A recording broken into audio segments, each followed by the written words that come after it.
I was living alone in a small rented house just outside of town when this happened.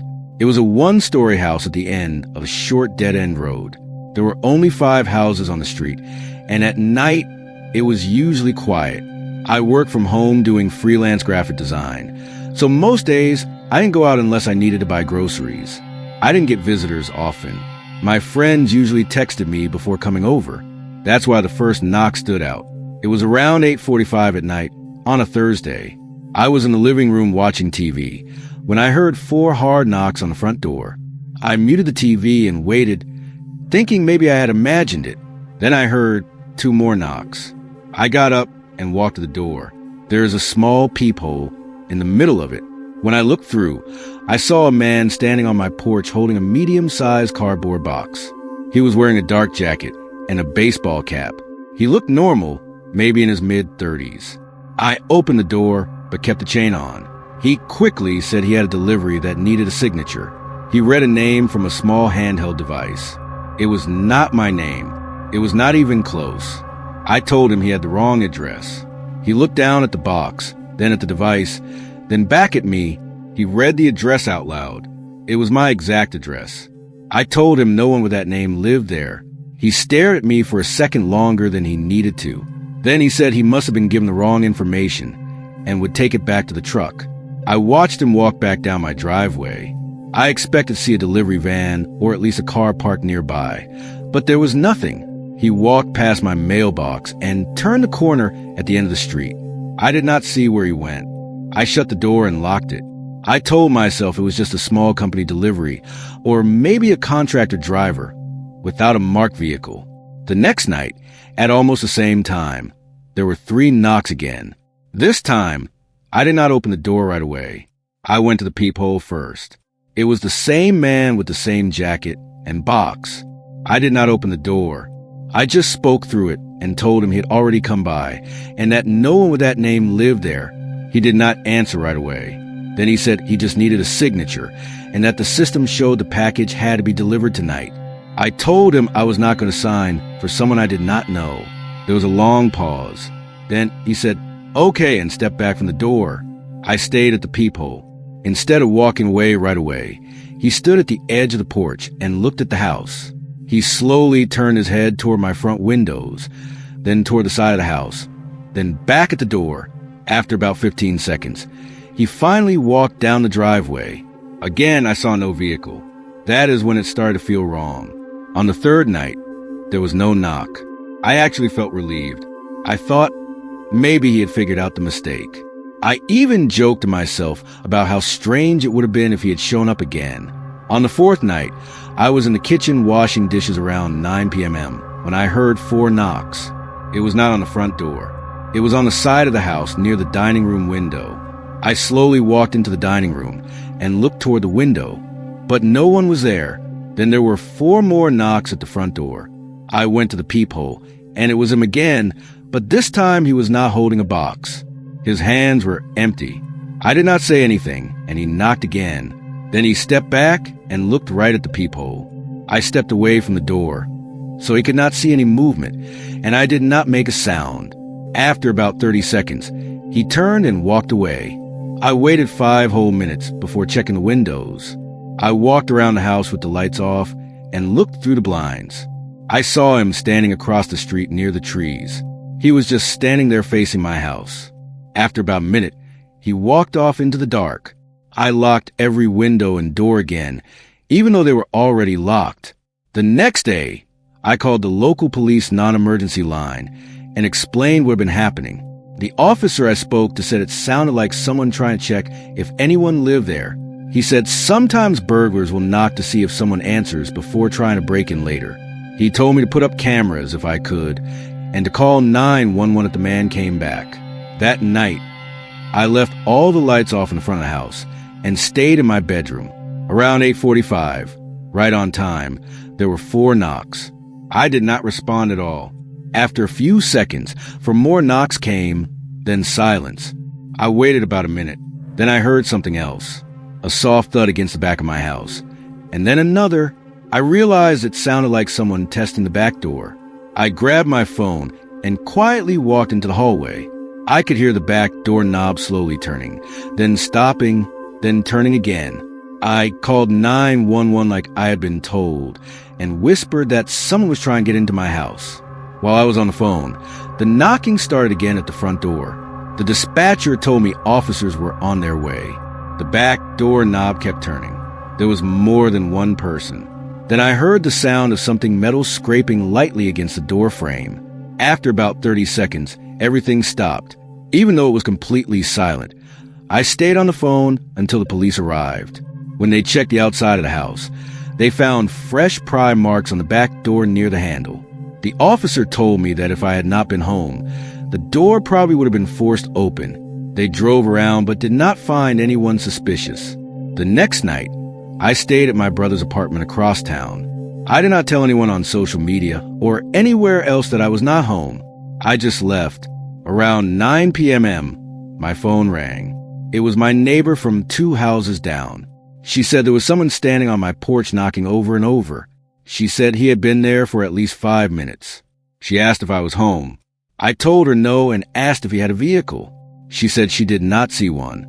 I told her to call the police. Officers arrived and questioned him. Later that night, an officer called me and said the man claimed he was trying to deliver a package, but he had lost it. He had no company ID and no marked vehicle. They warned him to stay away from the property. 2 days later, the police arrested him in a nearby neighborhood after he was caught trying to break into a house where the owner was out of town. In his car, they found several empty cardboard boxes and a small handheld scanner that was not connected to any real delivery company. During questioning, he admitted that he would knock with a fake package first. If someone answered, he would leave and mark the house as occupied. If no one answered after several tries, he would come back later and force his way in. He told detectives that sometimes he would knock for several nights in a row to see if the pattern changed. If the lights were on one night and off the next, he assumed the house was empty. Hearing that made me realize how close I was to not being home that first week. If I had ignored the door on one of those early nights, he probably would have come back later expecting no one inside. I moved out of that house 3 months later when my lease ended. I still do not answer the door at night unless I know exactly who is coming over. If someone knocks when I am not expecting it, I stay quiet and check the cameras first. And if anyone ever shows up with a package that has my address but not my name, I do not even go near the door anymore. This story starts in the days before Christmas. To set the scene, I live near Glasgow in Scotland. I stay with my parents, brothers and sisters, cats, and dogs. We are a close family and often spend nights together in the living room, watching TV, playing games, and catching up on each other's lives. At the time of this story, I was 16, almost 17. I was in high school, but getting closer to leaving and starting school somewhere else. In the days before Christmas, during one of those late nights together, we were watching A Christmas Carol.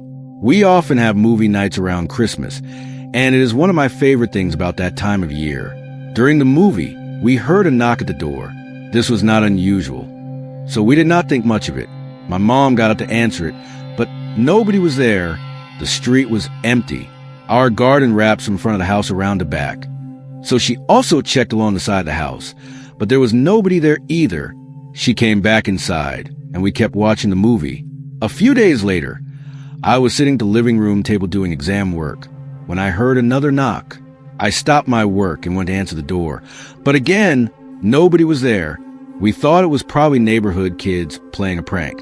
Where I am from, kids sometimes get bored and cause trouble instead of finding something better to do.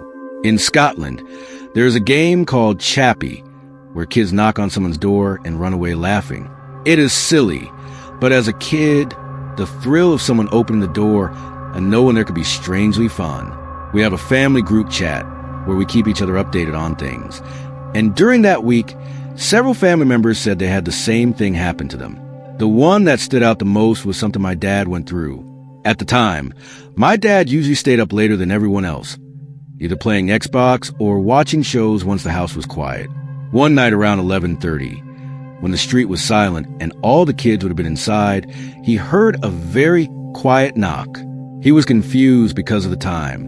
He checked through the peephole before opening the door, but he saw nobody. He slowly unlocked and opened the door to look outside. Again, nobody was there, just a quiet, empty street. He locked the door and came upstairs to ask if anyone had heard it, but because the knock was so quiet, nobody else had. This started to scare us because it kept happening.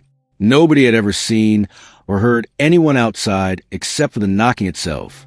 Usually when kids do this, you hear them laughing or running away. This felt different. Christmas Day is when everything got worse. We spent the day with family opening presents, sharing gifts, watching movies, playing games, and eating way too much food. It was a great day. Later that night, I felt sick from eating so much, which I always do at Christmas. So I went upstairs to lie down. I ended up dozing off and woke up hours later. When I checked my phone, it said 2:01 a.m. Everyone else was in bed, and the house was completely silent. I knew I would not be able to fall back asleep, because once I wake up, it is hard for me to sleep again no matter what time it is. I stayed on my phone in the dark, scrolling through social media instead of turning the TV on, watching Christmas present haul videos, and texting friends who were still awake. It is normal during Christmas break, when there is no school or things to do, and you try to enjoy the freedom before going back to exams and routines. After a while, I heard a faint knock. I was not sure if it came from my door, my window, or if I had imagined it. I sat up straight in bed, staring into the dark room with my heart racing. I did not want to move. I knew nobody should be outside at that time on Christmas night. I did not know if the past few weeks were just getting into my head, or if someone was actually inside the house. My room is on the second floor, so someone being at my window would be very unlikely. After what felt like forever, I finally got up the courage to open my bedroom door. As I did, I heard what sounded like footsteps coming up the stairs. My brain right away thought it was my dad coming up to bed after staying up late, like he usually did. I stepped into view of the staircase to tell him I was still awake, and I heard the knocking again. That is, when I realized it was not my dad. It was a man I had never seen before. I felt sick right away when I saw him. I wondered if this was the person behind all the knocking. He was already inside the house. He was stumbling as he climbed the stairs and looked very drunk. I slowly backed into my room, luckily without him seeing me, and I quietly shut my door. I could hear him walking around and opening doors, going into each room one by one. I remember thinking it was only a matter of time before he got to mine. I completely froze and did not know what to do. It felt like all my common sense was gone. Finally, I opened my door a little and saw him coming out of my younger sister's room. That is when my brain finally started working again. I ran to my parents' room and woke them up, telling them there was a man inside the house. My mom woke up right away, while my dad was still sleepy. We went downstairs together and found the man passed out on the couch with my dad's beers opened and spread around him. My mom shouted at him to get out. He woke up a little and angrily said the house belonged to him. We tried to get him up, but he was completely heavy and limp. My mom slapped him to try to wake him, but he barely reacted. A few minutes later, my dad came fully downstairs, saw what was happening, and right away took control. He shouted at the man that this was not his house and told him to leave. The man refused. My dad finally had to pick him up off the couch and drag him out the side door. He pushed him outside and warned him not to come back before shutting the door. We thought it was finally over, but seconds later, glass suddenly shattered toward us. The man had punched through the window, sending broken glass inside. He pushed his face inside the broken glass like something out of The Shining. While my dad went to call the police, the man started shouting mean threats, saying he now owned the house, that he knew what we looked like, and that he would come back. To say the least, we were all in shock. It was hard to believe someone would do something like this on Christmas night. Finally, he left and the police arrived. They took statements from all of us. Mine was the longest since I had seen him first. Not long after, the police left. Luckily, because it was winter, it had snowed that night, which is actually rare where we live since we usually just get slush. There was a clear trail of blood leading down the street. The police followed it to a nearby playground, where they found a man lying on the ground with blood and glass in his hands. They arrested him after, and later said they believed he was an intruder. Our window was replaced the next morning. We told my brothers and sisters what had happened. Surprisingly, they slept through the whole thing, probably knocked out from all the Christmas food. Later, I got a restraining order against the man because of my age and the threats he had made. He was fined the damage and given community service instead of jail time. When the police asked him about the weeks of knocking at our door before that night, he said he knew nothing about it and denied ever doing it. It turned out he had actually lived in our house years before we moved in. He said there was no bad intention and said he had just drunk too much while out with friends and had walked into the wrong house by mistake. Thankfully, nobody in our family was seriously hurt. The only injury was my mom bruising her wrist from slapping him while wearing bracelets. Apparently, that hurts you more than the person you hit. To this day, we still have no answer for the knocking that happened before that night. Even now, sometimes I feel like I hear a knock at night. Maybe it is just in my head, or maybe it is not. I guess I will never know if it was him or someone else out there watching. This happened around 2010, when I was about 6 years old. My family and I were living in a small neighborhood in Springfield, Oregon. It was my older brother, my sister, my mom, and me. Since my dad was deployed at the time, I was very close with my dad and always took it hard when he was away. Late one night, I sat on the porch with my mom while she smoked a cigarette, and we watched the rain. While we were sitting there, cold but enjoying the rain together, we noticed a man walking in the middle of the road. He was wearing one of those big yellow rain jackets. It caught both of our attention right away because it was pouring rain very late, and there was usually no one else out at that hour. We sat there watching him as he started walking a little toward our driveway. My mom stood up, grabbed my hand, put out her cigarette, and we watched as the man stopped walking right next to our garbage cans in our driveway. My mom turned to take us inside, and the man started yelling at us. I did not remember what he said, but I remember being so scared as my mom rushed me inside. As soon as we got inside, my mom locked the door and turned off all the lights. At that point, I was terrified. And of course, being a kid, I started crying.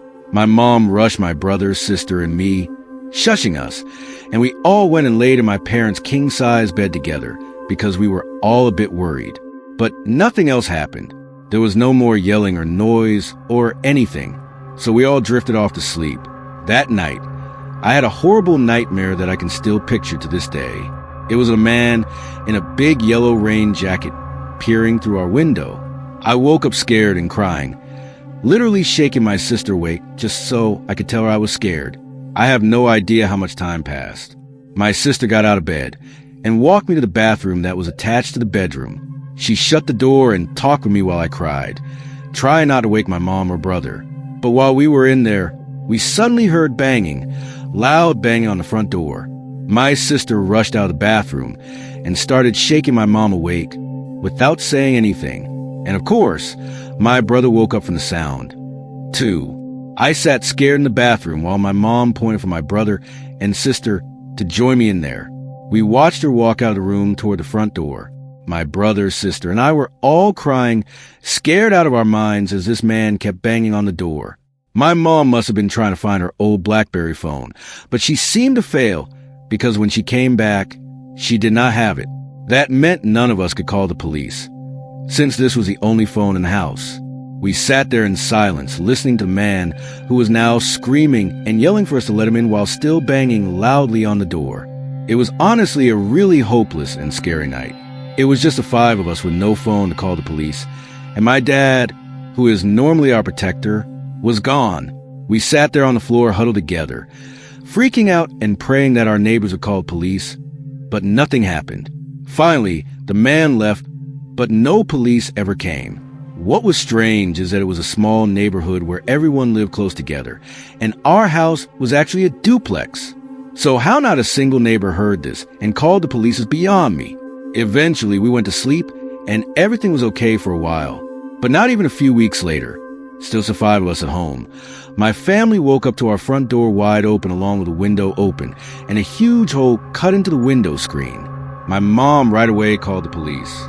There were lots of random items missing, including my piggy bank filled with all my holiday savings, along with random items around the house. But the most disturbing thing missing was a giant vase filled with cash and coins that my family had been saving for months. The sickening part was that it had been on my nightstand right next to my bed, where we were all sleeping. This was a long time ago, and sadly my mom has since passed away, and my dad was not there when it happened. So I am not really sure what other details I might have missed. I do know that the intruder was never caught. I also do not know if the same man who was bothering us that night was the same person who broke into our house weeks later. It could be connected, or it could not be. I do know that none of us were hurt, which makes me feel like maybe it was not the same person, because that man seemed really angry for someone who just wanted money. But on the other hand, I later found what looked like the same giant vase sitting on the porch of a neighbor who was a man that lived alone and that we never really saw. So honestly, who knows? This happened to me almost 3 years ago, almost the day, while I was in Idaho serving a full-time mission. The town that my companion and I, who I will call Spencer, were assigned was pretty small, so there was not always a lot for us to do. And on top of this, at the time, I was going through a hard patch, things like low self-esteem and trouble sleeping. So because of that, we found it hard to stay out all day doing work. One other thing about where we were assigned was that we were living in a real house, even though it was a tiny one. Usually we only ever get apartments, but I guess for this area, a house was the only choice, probably because there were no apartments anywhere nearby. The layout of the house was pretty simple. As you walked to the front door, you entered the main room where our desks were, and right to your right was our bedroom. If you kept walking straight, you would walk through a large open doorway that led right into the kitchen. From there, to your right was the bathroom, and to your left was a laundry room. And that was it, besides one storage closet in the kitchen as well. One other detail was that even though the house technically stood on its own lot, the landlord's house was right next door. And any time we had problems with something, we could just walk over or call him. On this night, I was sitting in the living room at my desk on my phone, with my chair turned to face the kitchen, and Spencer was sitting in the bedroom on his phone. It had gotten dark outside a few hours earlier, so we had come home and were just relaxing before going to bed. In the middle of whatever I was doing, I heard a single knock come from the window above the sink. And because of the layout of the house, where this window was, you could basically see the whole living area where I was sitting. I looked up at the window for a few seconds, but only saw darkness. I went back to what I was doing and started to think that it must have just been a branch or something. There were big trees behind the house, but the more I thought about it, the more unlikely it seemed. None of the trees were close enough to the house to brush the window like that, and it would not have made a knocking sound like the one I heard. In the middle of having this thought, I heard another knock around the corner at the window in the laundry room. The full weight of what was happening was finally starting to hit me, but my mind was still looking for a reason that did not mean someone was outside circling the house, stalking my companion and me. I started to tell Spencer what I had heard from the living room, but another knock came from the window in the living room, the one right next to me. I did not see who was on the other side, and I did not want to. I jumped up and ran into the bedroom and locked the door. I asked Spencer if he had heard it too, and he said yes. We started talking about what to do. All we had for weapons were a couple of knives, and we did not know how many people were actually out there or if they were armed, so going to face them on our own was out of the question. While we were talking, the knocking sound moved from the window in the living room to the front door itself, and we were getting more and more freaked out.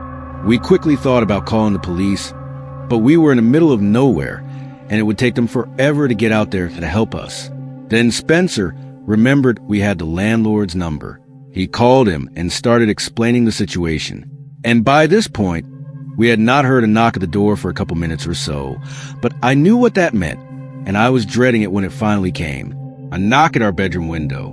The blinds were closed, so we could not see who it was, and they could not see us. But that did not make me feel much better. Spencer told him someone was stalking the house, and he said he would be right out with a shotgun. We waited for another few minutes, expecting another knock, but nothing happened until finally our landlord came to the door and announced himself. We asked him if he had seen anyone, and he said no, but that he had seen a pickup truck speeding away as he came up to the house. I asked if he had gotten a license plate or any other features that could help the police, but he said they had already been too far away for him to see anything. Spencer and I grabbed our flashlights and circled the house with him. There were small patches of snow on the ground from a weather system that had come through a few days earlier, and in the snow, we saw footprints actually circling the house. And as far as we could tell, there was only one set. We thought about calling the police, but we knew that they would not be much help in tracking the guy down. The landlord said to call him again if the guy came back. And with that, we went back into the house, locked everything down, and tried to sleep, but we could not. The first thing that came to mind was other missionaries playing a prank on us. But if that was the case, then why did they not show themselves or say gotcha or something like that at some point? Also, it was past curfew.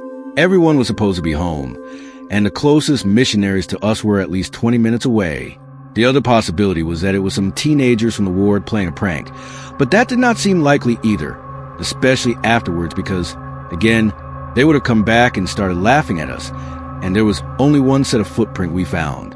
If it was a prank, I feel like it would have been a group thing to do. After it happened, no one ever owned up to it when we asked around.